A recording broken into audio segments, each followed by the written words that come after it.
I know y'all miss our field trips. Let's go on and take a sojourn to the state of Georgia,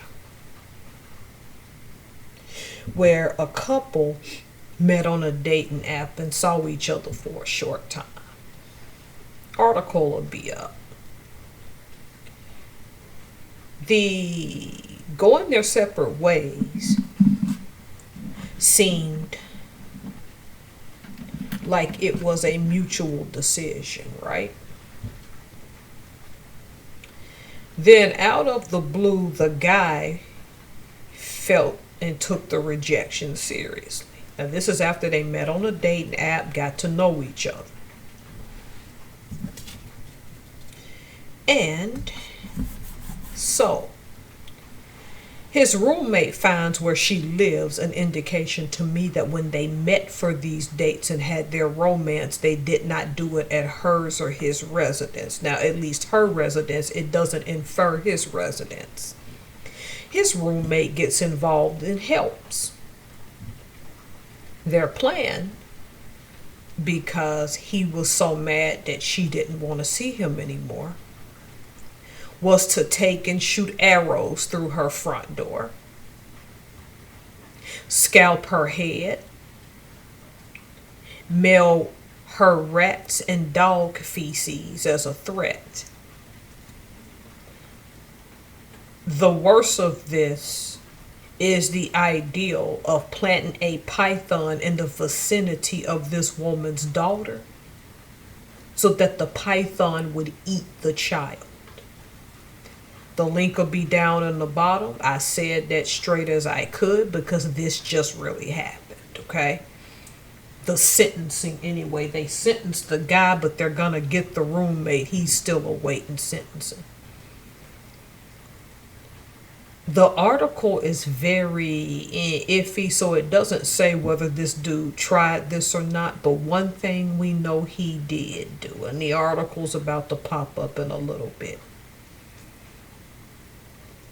He was really just dumb enough with his roommate to build a bomb and plant it on that woman's property and blow a side of her house up. It did not blow the complete house up, but it did significant enough damage. Those of you who are adroit with the law, because I'm not that smart, once you start making homemade bombs and you go to either a residential area, public area, private area, anything, the act of detonating a bomb means it's now become a federal crime.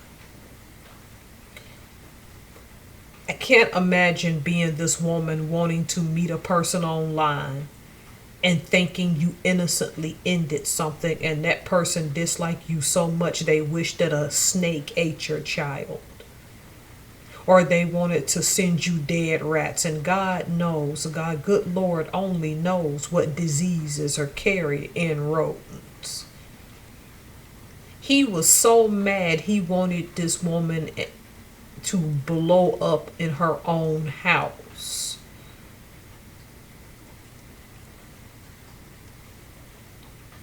I have a cautionary tale, and I'm not going to say the name. I had a cousin years ago who dated a guy, was the kindest guy.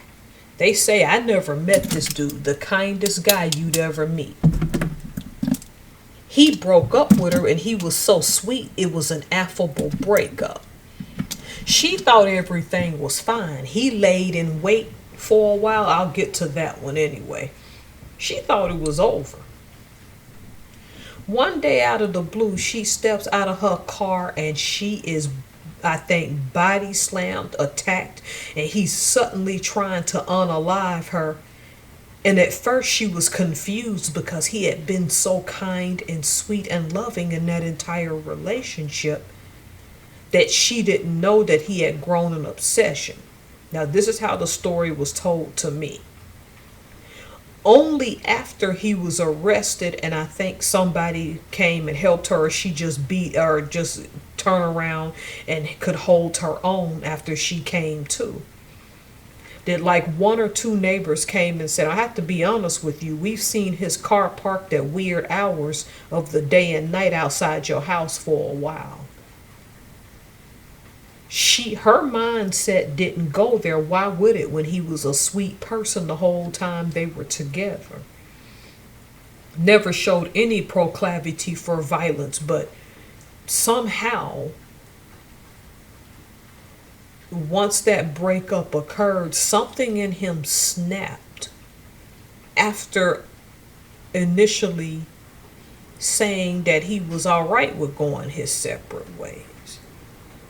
Now, to be fair, in both of these stories, the one I told you about the woman in Georgia and my cousin, we don't know the whole story.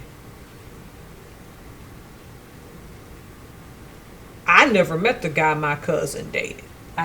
Tell these anecdotal stories to tell y'all can't be trusting these people online. Anytime somebody rejects you and you detonate a bomb, you know good and well that's now a federal crime.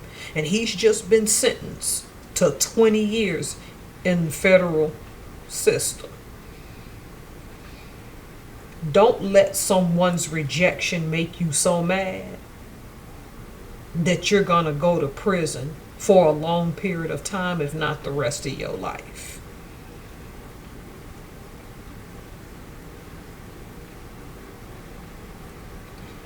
And when something ends and you know you're about to spiral, go get therapy.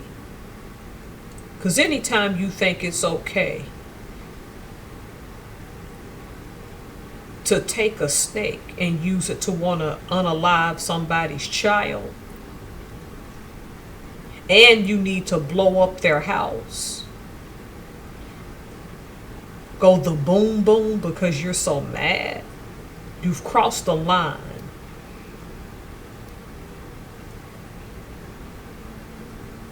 Tell me what y'all think. Are there people who can't take rejection that can stay calm but are really psychopaths? Or was he genuinely just someone looking for love, and when this one walked away, she seemed like the right one and he snapped? Some people do snap. Some of this ain't mental illness. Some people do snap. All right. If you're asking me personally, stay off these dating apps. And that's just the best advice I get. Just stay off the dating apps.